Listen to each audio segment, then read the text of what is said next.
Tēnā koe te tuakana, ko whai wā ki te kōrero kia tātou, mō tēnei kaupapa Pacific Vision Aotearoa. Thank you, welcome, thanks for having us here.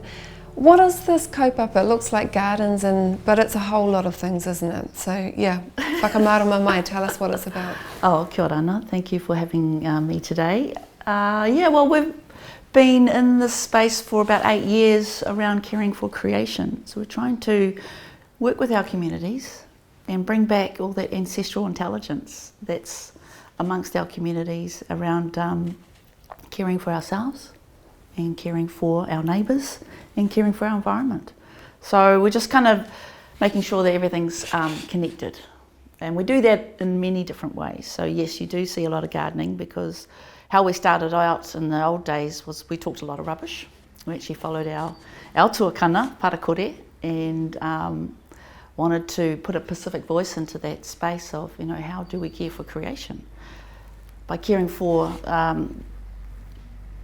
this rubbish that is made from everything that God has created. While we talked a lot of rubbish in the old days, we've basically just distilled that down to that all we need to do is go back to our ancestral practices of growing our food, of cooking, sitting around the table, and filling our pantry.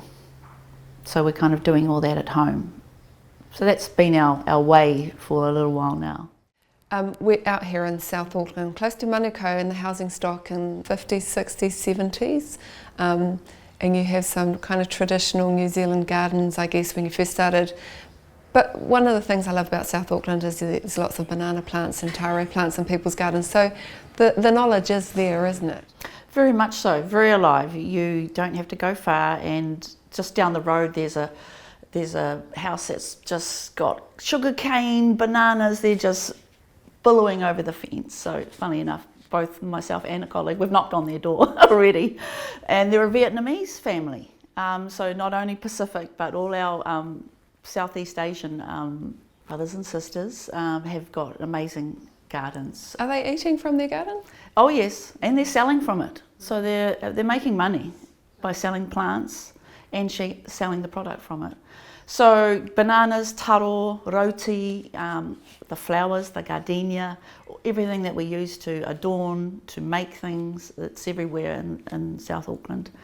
And well cared for too. You can tell when there's older members of the family at home because of the beautifully manicured flower gardens at the front. But yes, we are in South Auckland, so there's also lots of, they've actually termed Otara like a tin city.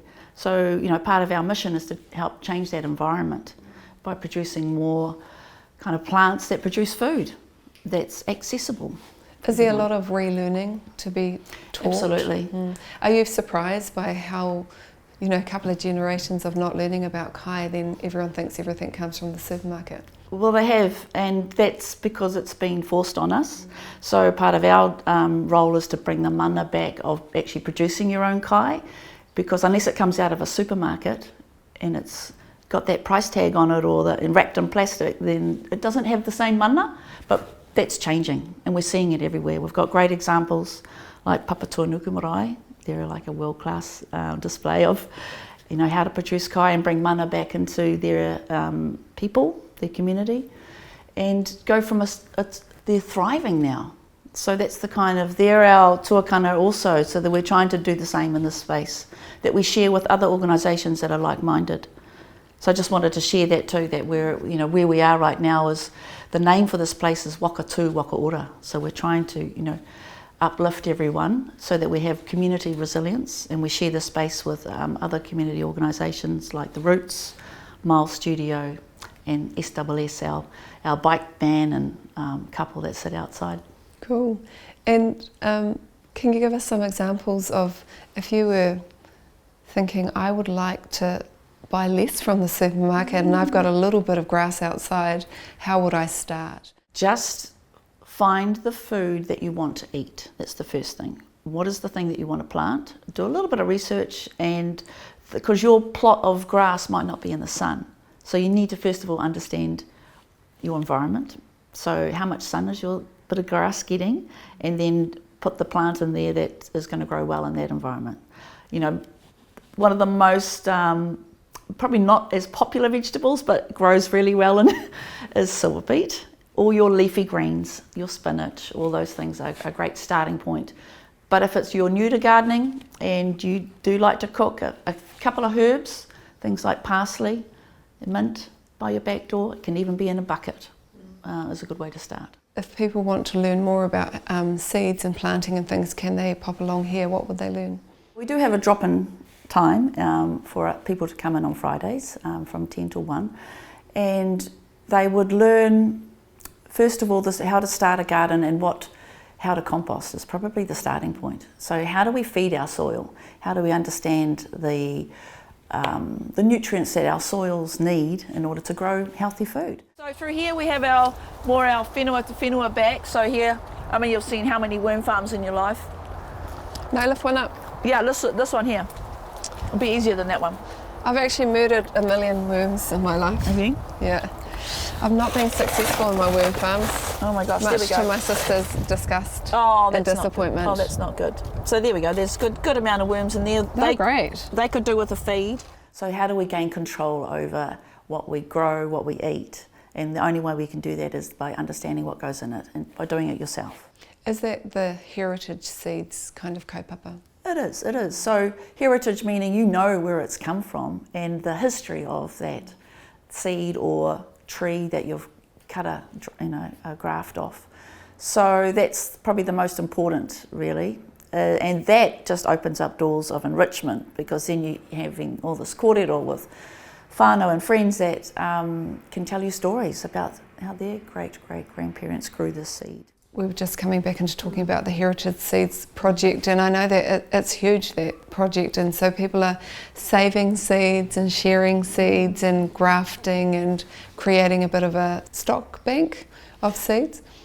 The most resilient thing you can do is to save seed, because so we talk about grab bags and all those kind of things. Actually, the one thing you do need to have is some seeds in there, so you can grow some of your own. They are worldwide. There are seed saving organisations, and here in Aotearoa we have Koanga Gardens and many others. In our Pacific whānau, we're trying to set up one ourselves so that we can do that trade and exchange within our whānau. Not only seed, but also tubers of, say, the taro plants, banana and sugarcane, all those productive and useful plants. That you can eat. Well, that's right. But it's quite interesting, because it takes us back to the heritage. So what were the plants that came off the waka, and why did they put them on board? So you could eat them, but a lot of them were very useful as well. Like you have one in your hand. Explain that A? Yeah, explain that one to us. I have a ue, or hue, as they're called here in Aotearoa. So this is a gourd, kind of shaped like a Pacific gourd, quite a small one. But this came about because I'm working with ASB Polyfest around being plastic free. So what's the OG water bottle look like? This is it. So I grew one. But we buy one, drink from it, and then throw it away. It lasts a minute in our hands. But this took 6 months to grow, 6 months to dry, and then I have it forever. And I'm going to treasure it. The amount of ancestral knowledge that comes when we grow something like this, that takes time. We have to understand the seasons, we have to understand the soil that's feeding, how it runs for like 4 metres away from its mother root, and trying to understand what's it trying to do. It's a survival mechanism. Is it trying to go far away so it can pollinate into beyond? So this is the gift of Hine Pūtehue, the atua of this beautiful thing. For Māori also, and for us in Polynesia, just even fermenting our kai in here and stuffing full of manu and all the different kai that we had. So transportation of kai is just as important as the actual seeds themselves. You've got the opportunity to drop in, and I can see some people pottering around your garden now. What other workshops are you offering? We have a number of workshops that are all about building our resilience, so from growing. So we work with churches. So if any church was interested in doing our Grow to Share program, we actually go to them. Otherwise, we do host workshops here in boundary in Otara. We come out to communities and do what's called a Fill the Pantry workshop, which is around preserving, so canning, which is a really old thing that you used to do, but you actually need equipment, so we have bought the equipment to use in community and to hire out to community as well. And fermenting. So we're trying to unlock all that knowledge. So we're learning as we go. So by providing these workshops, we hope that that will grow that knowledge as well. When you're going out to those community organisations that have invited you in to learn, like churches, are you starting from scratch? You know, are they using plastic bags and throwing everything out? And you know, how difficult are those beginning conversations? Yeah, because we've been invited in, there's obviously an awareness already, and there's always a few legends that are all in there, you know, champions in those church communities. So we're starting at different levels. Some are very advanced, and some are very kind of at the beginning, you know, starting of their journey. So the good thing, you know, we can cater to all, and just help just take them further down the journey, because it's all a wonderful and exciting and fun time. That's the main thing. All of this, the reusing, the recycling, the kai aspect, the saving of the seeds, kind of leans into a climate element. And you've got a kaupapa here, if you could explain manawa. Thank you. Yes, well, manawa is a group of our Pacific people that come together regularly, and we speak into this, how do we build our own resilience in this challenging climate. And we've all felt the effects of the floods that we had a year and a half ago now. And so how we communicate that, manawa means many different things across the multitude of different islands across the moana, and it means for many to share breath. To share breath, it sits within our puku and our space that, you know, we grew in for 9 months in our mothers. So it's a very sacred breath. It's just kind of relates to all the qualities of being still, of being mindful, and taking pause in one's life. But also, if you even break down the word, to mana the wā is to uplift and uphold the mana of our relationships with everything. So that's the kind of interconnectedness of just that one word, and that is the action. To manawa is to be still, is to share breath, to take that time and understand our relationships with the whenua, the moana, and with each other. What's the potential of that rōpū, sharing space and breath and talking about the climate and the change of the climate in an environment like South Auckland? You were talking about the floods. I mean, what is the moi moia, the dream? Well, the dream is that everybody is prepared and has a plan for their own community. So the manawa is an opportunity for us to speak into that and to share knowledge and our ancestral knowledge that sits in that space. And how do we support each other in order to have a plan? That's our main thing. We're trying to prepare together. So, and that'll happen completely differently for each community.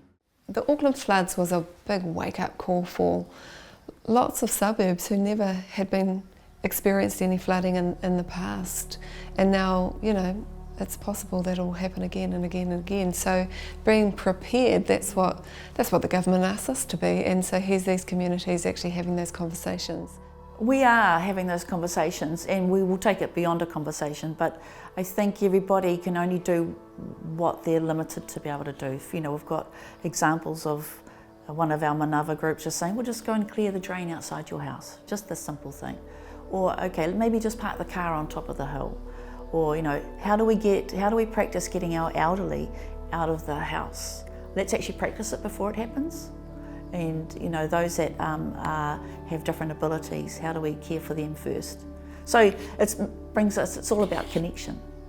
So the key around manawa is strengthening our connections with each other so we can share all this beautiful matauranga.